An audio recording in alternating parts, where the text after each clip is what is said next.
नमस्कार सभी को स्वागत है मेरे YouTube चैनल पीयूष मिश्रा 13 पर।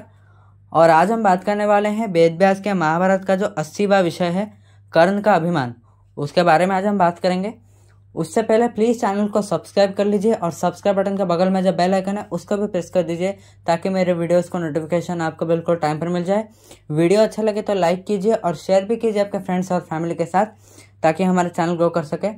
तो चलिए आज के वीडियो की शुरुआत करते हैं, पर उससे पहले हम जानेंगे कि पिछले एपिसोड में क्या हुआ था।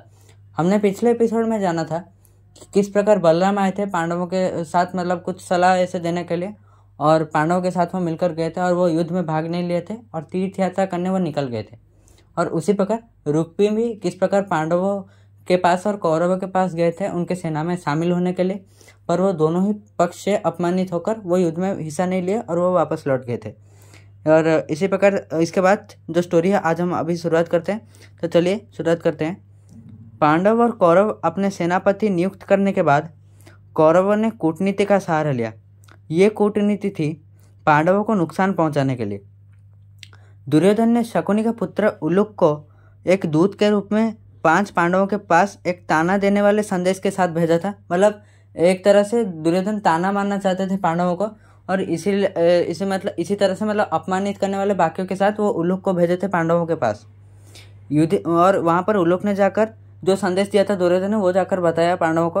और यहाँ पर दुर्योधन का संदेश ये था कि उन्होंने युधिष्ठिर को झूठा धार्मिक बताया, भीम को बिना सिंह का बैल, यानी वो कुछ वो सीधा सीधा कहना चाहते कि भीम कुछ नहीं उखाड़ सकते, बस दिखने में बहुत शक्तिशाली है।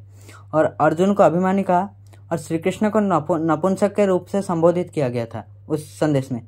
उन्हें और भी कहा गया कि वे कभी भी द्रौपदी का अपमान का प्रतिशोध नहीं ले सकते और विशाल कुरुसेना के साथ उनका जो युद्ध होगा वो उसमें मारे जाएंगे। इस संदेश का उचित उत्तर उसी उल्लूक के द्वारा पांडवों ने दिया था।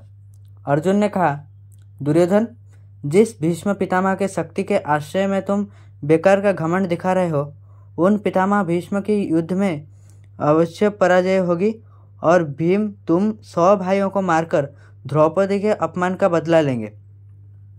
उलूक ने लौटकर दुर्योधन को यह संदेश दिया कि पांडव युद्ध के लिए उत्साहित है। दुर्योधन अपने सभी मित्रों राजाओं के साथ भीष्म के पास गए और जानना चाहा कि पांडवों और कौरवों में किसकी शक्ति ज़्यादा है। भीष्म ने पांडवों की शक्ति का वर्णन करते हुए कहा, और उन्होंने अर्जुन को इस बात पर उच्च सम्मान दिया और कहा, दोनों पक्ष में अर्जुन जैसा कोई योद्धा नहीं है। उनकी वीरता प्रसिद्ध है। अतीत में उसके जैसा बहादुर कोई नहीं था, अभी भी नहीं है। मुझे संदेह है कि भविष्य में ऐसा कोई होगा।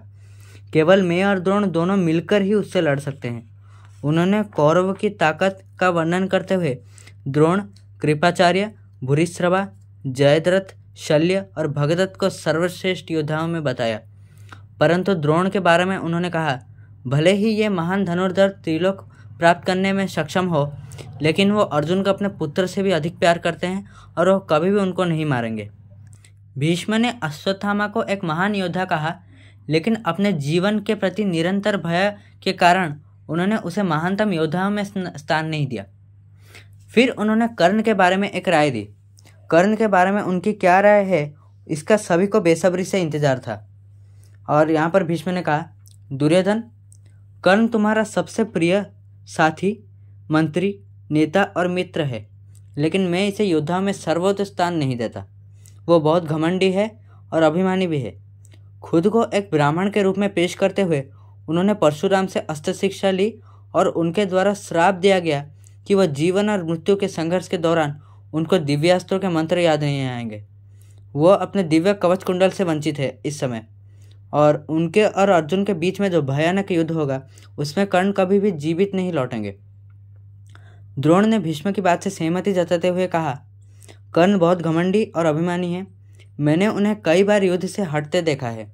उनकी रणनीति बेहद अनोखी है। मतलब यहाँ पर द्रोण कहना चाहते हैं कि बार बार ऐसा हुआ है कि जब युद्ध करने की सबसे ज़्यादा आवश्यकता हो तब कर्ण पीछे हट जाते थे। यहाँ पर द्रोण का राय ये था।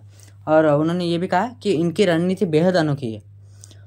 कर्ण भीष्म के वाक्यों से अत्यंत उत्तेजित होकर क्रोधित स्वर में बोले, हे पितामह, आप राजा दुर्योधन के सेनापति बनने के संपूर्ण अयोग्य हैं।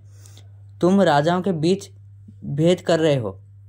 आप अपनी इच्छानुसार ये रथी है, ये महारथी है, ये योद्धा है, ये कुछ नहीं है, इसी प्रकार सबके सब शक्ति का निर्णय करने में लगे हो। मुझे समझ नहीं आता कि इस प्रकार मेरा अपमान करके दुर्योधन को क्या लाभ हो रहा है।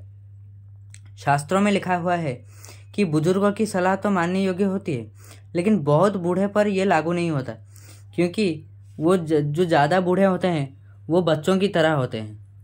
मुझ में पांडवों को अकेले ही हराने की शक्ति है, पर मैं युद्ध करूं और इसका श्रेय सेनापति भीष्म को मिले, ये नहीं हो सकता। इसलिए जब तक भीष्म जीवित है मैं युद्ध नहीं करूंगा। भीष्म ने अपने क्रोध को दबाते हुए कहा, हे सूतपुत्र, भयंकर युद्ध का समय आ गया है। तुम अभी तक जीवित इसलिए हो क्योंकि एक दूसरे में भेदभाव करना मेरा नीति नहीं है। मैं चाहे बहुत बूढ़ा हूँ, पर तुम्हारे जैसे बच्चों की युद्ध भावना और जीने की इच्छा दोनों को ही एक पल में ख़त्म कर सकता हूँ, परंतु मैं आज वो नहीं कर रहा। भीष्म और कर्ण के बीच ऐसा विवाद देखकर दुर्योधन दुखी हुए। उन्होंने भीष्म को संबोधित करते हुए कहा, हे गंगापुत्र, हमारी ओर देखिए, अभी वीरता प्रदर्शन का समय है। आप और कर्ण दोनों ये कार्य कर सकते हैं, इसलिए मैं दोनों से ही मदद की भीख मांग रहा हूँ। पर कर्ण ने यह नहीं सुना। जब तक भीष्म सेनापति थे तब तक कर्ण ने युद्ध में भाग नहीं लिया। तो यही थी आज की स्टोरी। आशा करता हूँ आपको ये वीडियो अच्छा लगा होगा। अगर आपको आज का वीडियो अच्छा लगा तो प्लीज़ चैनल को सब्सक्राइब करके जाइएगा, और वीडियो का आखिरी तक देखने के लिए बहुत बहुत धन्यवाद। और वीडियो अच्छा लगे तो लाइक कीजिएगा और शेयर भी कीजिए आपके फ्रेंड्स और फैमिली के साथ, ताकि हमारा चैनल ग्रो कर सके। तो आज के लिए बस इतना ही। नमस्कार।